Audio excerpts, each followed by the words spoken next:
Et vous le savez qu'en l'occurrence, dans cette région, la zone côtière, les questions, les enjeux touristiques jouent de façon majeure. Comment encarter celui qui est le long de assis, allongé, à cuire, ou pas cuire, ou je ne sais quoi, sur la plage, venir au musée? Alors, c'est pas du tout une accusation, mais comment on le sensibilise, comment on lui parle? Alors moi j'étais en charge de l'atelier communiqué aux côtés de Sandra Patron, que j'invite peut-être à nous rejoindre. C'est comme elle...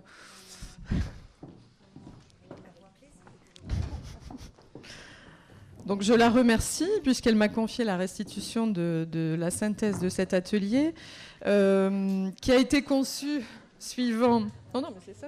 Ah, bon. Je la remercie. Qui a été conçu, donc, étant donné que c'était un atelier consacré à la communication, vous allez voir que nous avons été extrêmement synthétiques. C'est un atelier qui a été conçu suivant 3 temps, chacun ouvert sur un état de l'art, on pourrait dire, nourri de l'expérience des personnalités qui étaient invitées à y prendre part, à savoir l'artiste plasticien Jean Denant, Yann Le Chevalier, journaliste, Ariane, designer graphique, et Gonzague Gauthier, qui est conseil en stratégie numérique, en stratégie de communication numérique.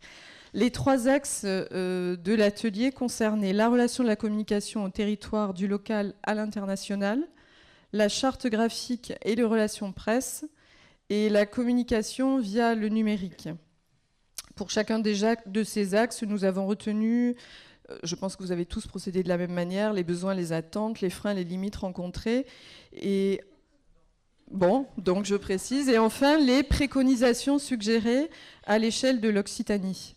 Sachant que la synthèse que nous en livrons est le fruit des échanges et du question-réponse qui s'est très vite établi qui a été mené entre les invités et les participants à l'atelier. Excusez-moi, je lis, mais je n'ai pas souvenir de tout, donc je préfère ne rien manquer.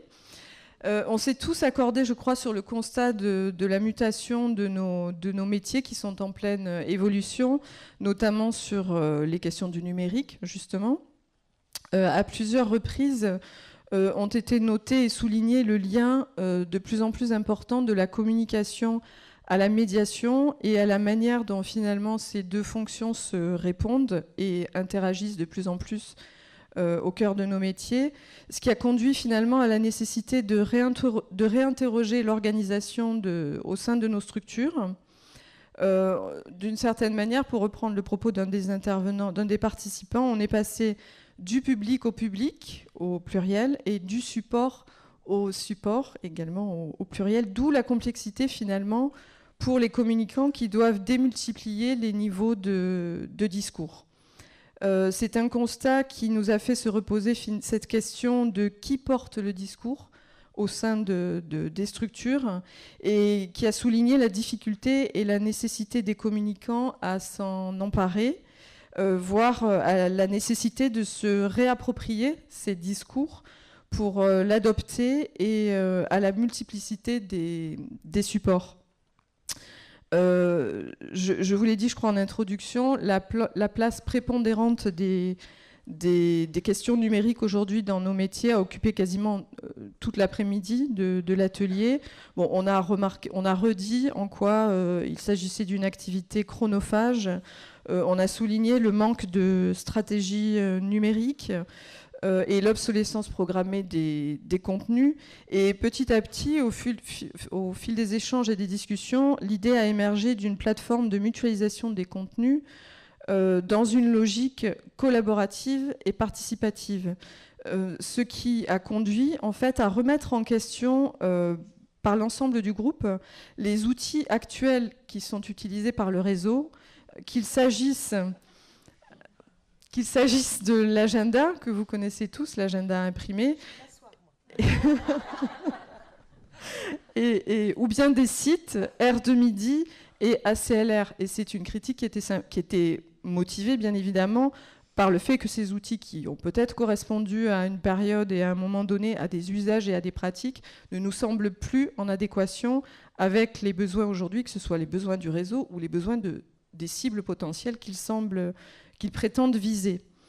Ces enjeux autour du numérique, des contenus, de leur partage et donc de leur adéquation à ce qu'on appelle l'expérience utilisateur ont été pointés donc comme majeurs et devant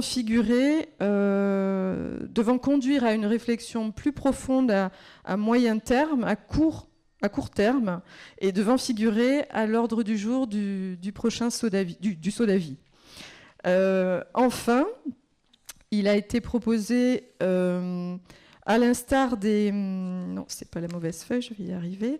À l'instar des soirées focus qui sont organisées à Montpellier, des rencontres des réseaux, du réseau LMAC en Midi-Pyrénées, ou du réseau RP en Languedoc-Roussillon, ou bien encore des préconisations qui ont été faites en juillet dernier par le réseau DCA, de créer un rendez-vous régulier entre les communicants des...